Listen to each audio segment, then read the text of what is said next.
Hello, today we will be creating generative art in TouchDesigner, ultimately something along the lines of this noise-based displacement effect.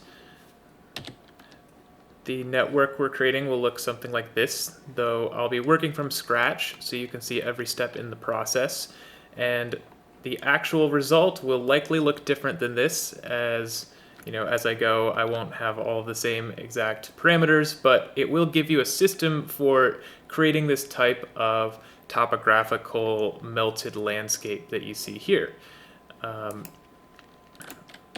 This tutorial does make use of some new features as of the spring 2019 release of TouchDesigner, specifically the added displace vertices effect in the Phong MAT. So if you haven't updated yet, I suggest doing so now so you can get the full effect of this tutorial. There are a ton of other goodies in that release that are also worth your time and very exciting. So without further ado, I will close this pre-made network and we will begin from scratch building this type of effect. All right, here's our blank TouchDesigner canvas. So one of the first things I often do if I'm working from scratch and making generative art is put together a render network. I think the majority of my kind of generative work makes use of rendered geometry in some way, and so this network is what we'll use to actually create video output from that geometry. So first we'll need to start with some geometry to render. I'll go ahead and go to the SOP page and make a grid SOP. Later we could plug other things into the system like a sphere or a torus or a tube SOP, but for now we'll stick with a grid since it will correspond nicely to our noise, which will also be in a grid of pixels. I'll toggle the viewer off for some of these, so that'll just increase the speed that my patch is running. TouchDesigner uses some resources to actually render what's inside of the viewers, so I'll toggle that off. I also want to increase the rows and columns so that I have a higher resolution for my grid. So I'll make this 800 by 800. The previous example, I think used 1000 by 1000, but it'll kind of depend on your system. We'll just stick with 800 by 800 to keep things smooth. And then I'll right click, go to a comp and create a geometry comp. So by right clicking the output here, it'll automatically create an input and an output within the geometry comp and toggle that render flag. So anything I plug into this comp, if I want to swap out my input, it's really easy to do that. Some people like working within comps, like geometry comps. I am sort of in the habit of doing this, but I think both are useful from time to time. We will also want a camera comp, a light comp, and a render top. So we'll see with these components, we already start to get our grid. We can already see our grid being rendered and illuminated. We also want a Phong MAT. So this is what we'll use to kind of apply texture to our grid. To do that, we'll need to make sure we drag it onto our geometry comp and apply it to the material parameter. You can also just drag it in under the render tab or type in the name of the material you want to use. I will also change the resolution of my render. So I'll make this 1080 by 1080 and it can be really anything you want. I'll also move the camera a little bit closer, right? So it's pretty far away and I want to be able to see the detail as I'm working, so I'll just bring that in to maybe 1.3 so I can still see the edges a little bit. And then lastly, add a null. This is where all of the, I will be able to see what's happening as we work earlier, like to ahead in the chain to adjust the Phong material. And so you can see what's going on. Now, I don't want this to be in the back, like I don't want it to be a backdrop top, but I do want you to be able to view as I go along. Often when I'm working, I will actually open up one of these and throw it onto a second monitor. But for now, we will instead split our pane layout. That's these buttons at the top left. You could also use Alt and left bracket to do so. And what we want to do is set this left pane to a top viewer, and the right pane, we'll right click and go to display, here we go, and uncheck backdrop tops. So we now have our clean network without a backdrop, and we can see the output of the entire network on the left, so we can keep a tab on how what we're doing affects the output. Cool. All right, so the next step, we want to start adding some different maps to our Phong. The color map, normal map, and height map are what we'll do today. And we're going to be using noise to generate that mapping. So I'll start by creating a noise top. Here we go. And after that, I will create a null. This is just to keep things sort of like organized. This one's less important than some of the other ones I'm about to create, but still kind of keeps things a little tidier. I'll, out of this null, right click and create a few more nulls. So one will be the color. I'll call this color, and drag that into the color map parameter. So right away, we see the noise coloring our grid. I'll also create a null, another null. I copied color because I know I want it to come out of the same null too. It's just sort of a shortcut there. And I'll call this normal and add a normal map in front. So now we've got a normal map that we can drag onto our normal map or bump map. You'll see this immediately creates sort of a shininess based on the kind of quality of the noise. So bump mapping is a way to simulate wrinkles in a surface to give it a 3D effect. It doesn't actually change the geometry at all, so you'll notice that we still have our grid hasn't really changed form at all, but it's a way of simulating the way that light would reflect off of this sort of texture on the surface. Cool. The last thing I'll do here is copy that one more time and create another null called height and drag this into, we need to drag it into our height map, but we haven't enabled it yet, so I'll click enable height map and drag height into that parameter. Still, nothing really has happened. We see that it has started to actually, in the same way that the normal map and the normal bump map doesn't actually change the geometry, our height map is also just simulating that effect, but by clicking displace vertices, suddenly we have a really extreme displacement effect happening, and we can actually, if we wanted to really see what was going on, if we changed this to a wireframe, well, it's hard to see at this resolution, but if we did say have one at 50 by 50, you could really see the way that it's actually moving the individual points of our grid. So same thing is happening with our 800 by 800 grid, and so I'll go ahead and turn that off because we don't want this to be wireframe. But you can see how it's actually moving the points as opposed to, without that displacement effect being toggled on. Within our Phong, we do have a slider for the scale of our displacement and the midpoint. I'm currently in the habit of doing this with a level because before this displace vertices option existed, I would do it in a vertice shader, and so, or a vertex shader. So this is just something I do where I'll use the brightness kind of feeding into that null to affect that same level.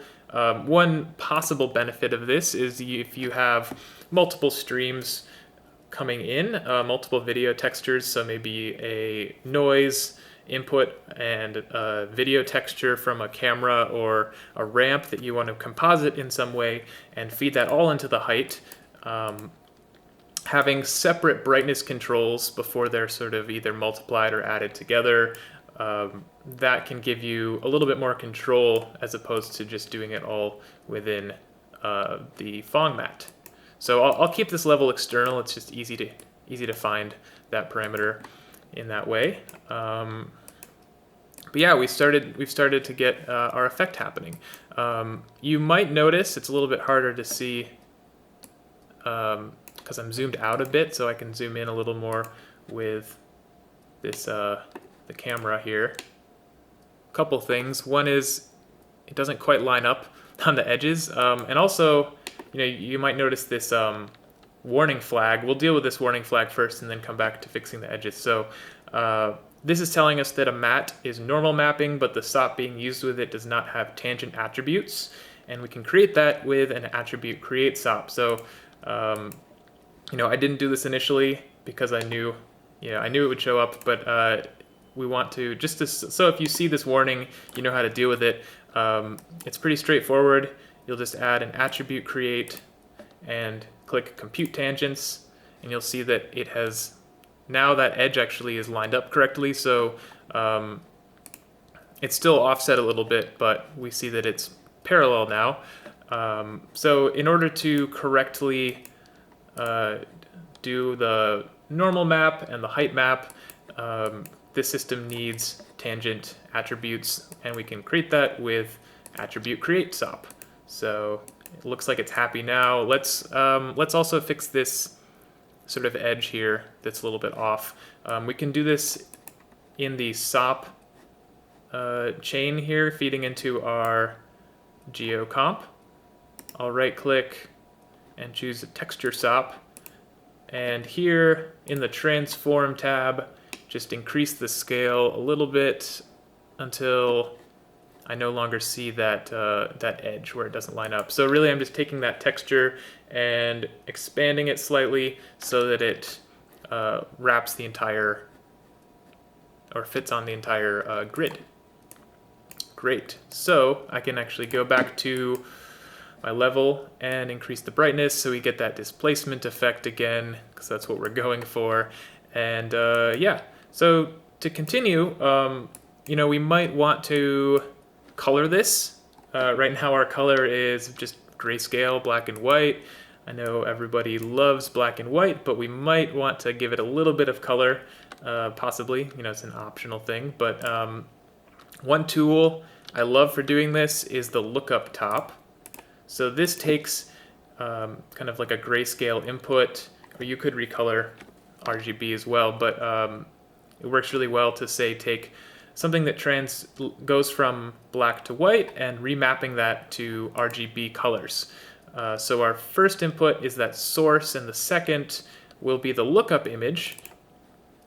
So we'll use a ramp for this, and if we just plug in our ramp, nothing happens because right now we're mapping white to black to white to black, or black to white. Essentially nothing is happening. But if we wanted to say start changing the blacks in our color to a different hue, we can start playing with some, adding some different keys in our ramp. So we can say go from blue to pink, add some green, whatever you want to do. Really, this is up to you. I spend a lot of time playing with kind of like adjusting and fine-tuning ramps to get coloring that I'm satisfied with, and I won't spend a long time doing that in this tutorial, but it's something that you can use to really fine-tune the color in your geometry, and really just recolor any grayscale or black and white image using a lookup table. It's a super useful trick. Another thing we want to do is give this a little bit of motion. Right now it's literally static, so we can go to our transform tab, and here you can really plug in any source. It could be a chop signal that you export. I will often use the Python expression abstime.seconds, and this is just, I can type this right into the parameter, and it gives me the amount of time since TouchDesigner started in seconds, just kind of cranking along. I will multiply this by 0.1, so just kind of do a little bit of really basic math in that Python expression to slow down the motion. I'm translating in the Z direction, but you can also sort of translate it horizontally or vertically to get some different motion. I personally find the Z direction great because it gives us this noise that sort of feels like it's bubbling out of itself or just sort of transforming, but it doesn't have a like left or right motion to it. So it can be nice for something that just is sort of evolving over time but doesn't move in the same directional manner. So another thing we can do is go into our noise parameters and start to explore things like the period, the harmonics, the exponent. So you'll find things like the period is going to give you more or less density in our noise. It's almost like we're zooming in to it. The harmonics will give us kind of additional detail. You'll notice how the general shape of the noise isn't changing too much, but we're getting kind of extra surface noise. The exponent gives us really sharp edges, and then the amplitude is basically just like the level of the noise. So another thing we can do if we want to, I suggest exploring these parameters quite a bit to really understand how they affect the output. And I also almost didn't mention, but check out the different types of noise that exist. So Perlin noise is another good one to explore. They have their own characteristics to them, and they're worth kind of understanding. But if we really want to get something closer to that look I had in the first example I showed, we can start exploring this noise coordinate map input. So this essentially takes a UV input and uses it to remap our noise. If you want to know more about that, there is a great example in the operator snippets under noise. So that's worth checking out if you want to know more specifics about how this works, but it's also worthwhile to just explore what happens when we plug things into that. So I just copied my noise and plugged the same thing into itself, and suddenly we get, well, it's a little bit low resolution, but that's because we have 256 by 256 for our noise. We'll fix that in a moment, but you can see how it started to give us this sort of topographical look that I had where there are sort of these concentric shapes. So before we move on, let's just attend to this kind of low resolution displacement effect we're getting. Our grid is 800 by 800, but our noise displacement is much lower resolution. So we're going to want to, give ourselves at least that much resolution for the displacement map. Under the common page, I've selected both of these, so I'll be changing them simultaneously. I will just up this to 1080 by 1080. You can certainly go higher, as your graphics card allows. And already we're seeing a much cleaner look. One other resolution we can increase, so we've just increased the X and the Y resolution, the height and the width, but we also can increase the bit depth.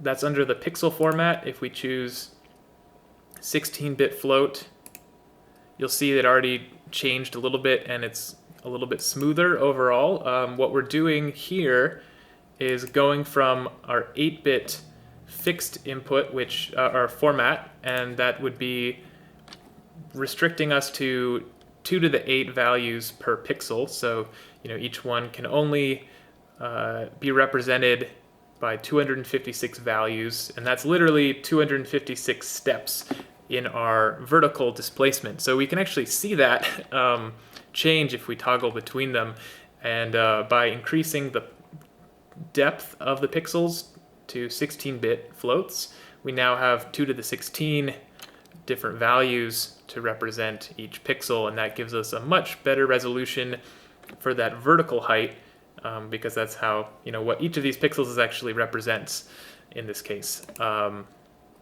Cool. So, by changing the parameters of this noise that's being then remapping the coordinates for noise 1, we can start to also see how they affect one another. And the example I had, I believe, has a third one of these sort of tacked on. So we really kind of chaining them together to get really kind of different effects. You also might play with the amplitude of these coming in. So that'll start kind of changing. All of these different parameters will now affect one another, and you can get a lot of different looks by just playing with the parameters within each of these. All right, so let's see. You will sort of notice, like if we pause the right moment, there's still a little bit of, we can kind of make out the grid a little bit still.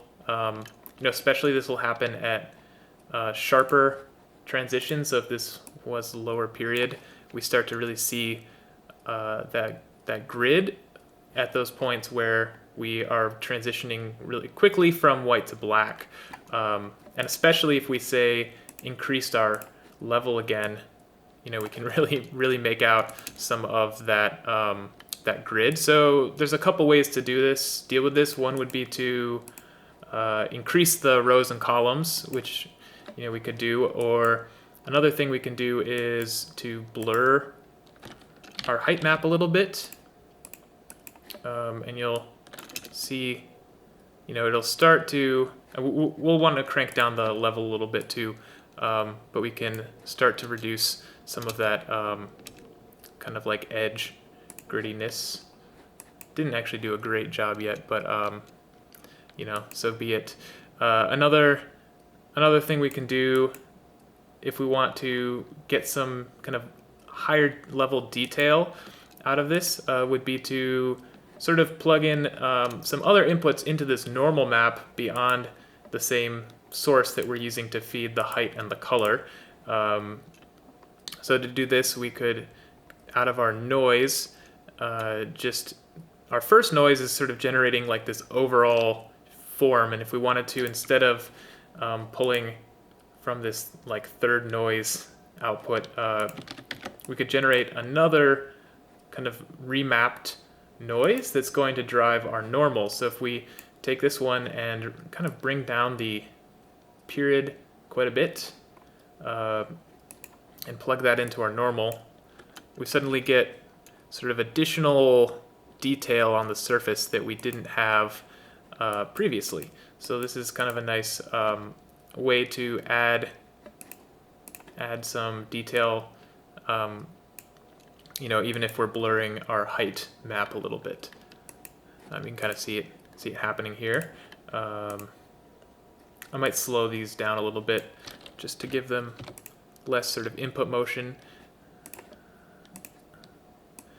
We could also, too many zeros there. We could also translate this first noise a little bit if we did want it to sort of feel like it was moving vertically. We can give it a little bit of vertical motion if we'd like to feel like we're zooming over a landscape of sorts. So there's a lot you can do with playing with the motion of these kind of noise parameters. All right, let's see. So we're pretty close here. This looks, a lot like what I had. I think one other thing I did, which was could be fun to explore was adding an edge top, so you can just like explore how all of this stuff impacts your final output. This is getting blurred maybe too much now. It's not exactly what I had initially, but it's definitely like how I got that effect that we were looking at in the first example. I'll toggle that off because I kind of like what we had here. Let's see. So a couple of other things you might want to do.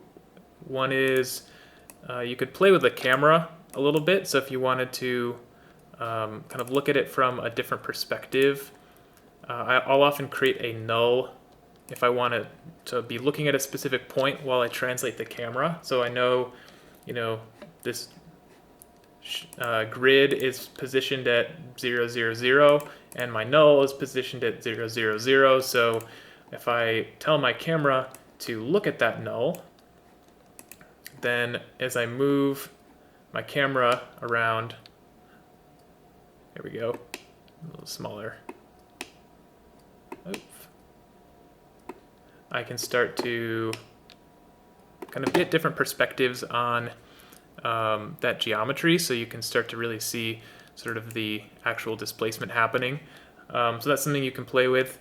Also, you might want to explore some different input geometry. So I talked about earlier how we could plug in something like a sphere into this geometry comp. So if we did create a sphere, here we go, here's our sphere. I'll want to crank the detail up on that again. So right now we still, it's pretty low resolution. So let's give it 800 rows and 800 columns, similar to our grid. And just plug that into the attribute create. All right, it's really big. So it comes in with a pretty large radius.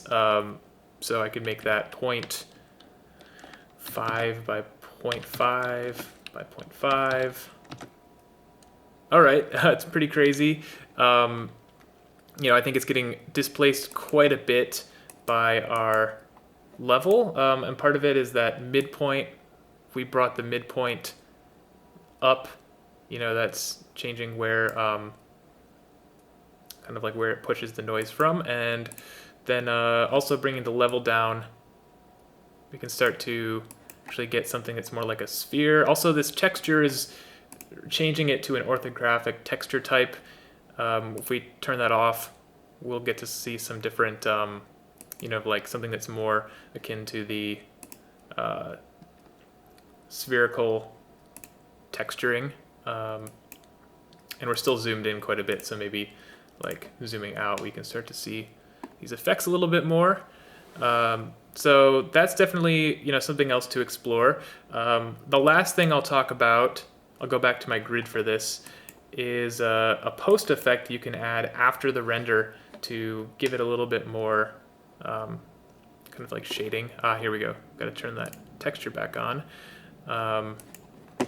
Let's just I think I changed a bunch of things here. So let's step back a second, put that displaced midpoint back, and give ourselves a little bit more of a level. Zooming out a little bit. Okay, now we're back to where we were. So this last thing is the SSAO top, which stands for Screen Space Ambient Occlusion. Just dropping it on initially looks pretty bad, I think. You could potentially argue the merits of this aesthetic, but I don't think that the pixelated blurriness is usually desirable. So in a moment, we'll look at how to sort of tweak these parameters a little bit to get a better looking effect. So screen space ambient occlusion, it's a type of ambient occlusion which in and of itself is an ambient shading effect, meaning it doesn't rely on a light pointing from an angle. It's sort of applied across the entire, every point in the geometry. And ambient occlusion, it's like real ambient occlusion uses points where there are crevices or density or circles or holes to add shading effects. So it's really looking at the geometry itself. where this is an expensive process computationally. It's not tenable for real-time graphics. So screen space ambient occlusion was sort of like some people came up with screen space ambient occlusion as a solution for creating this type of shading in real-time graphics environments. And so this effect actually uses the depth buffer coming out of our render top. So it doesn't need to be connected directly to the render top to work. If you put a different operator in here, it just won't work. But using that depth buffer, it's able to create a slightly less quality effect, but in real time. So let's look at how we can adjust this a little bit to give ourselves a subtle shading effect that'll add a little bit more depth to our output. So the first thing to do, we've got two parts here. We've got the screen space ambient occlusion process and then some post effects like blurring and sharpness and contrast. So I'll start by dropping some of those post effects. I don't need it to be blurring, that'll just kind of get in the way of seeing what is happening. And I'll also increase the resolution of the pass resolution and the sample directions and steps. So it's still pixelated. It's looking a little bit better. We can actually crank these up more. I do this all the time.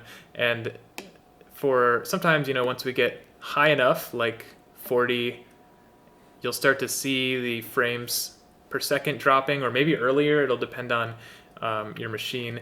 But the higher we crank up the quality here, we will start to see performance hits, drops from using this effect. So it's still expensive, but not as expensive as real ambient occlusion is.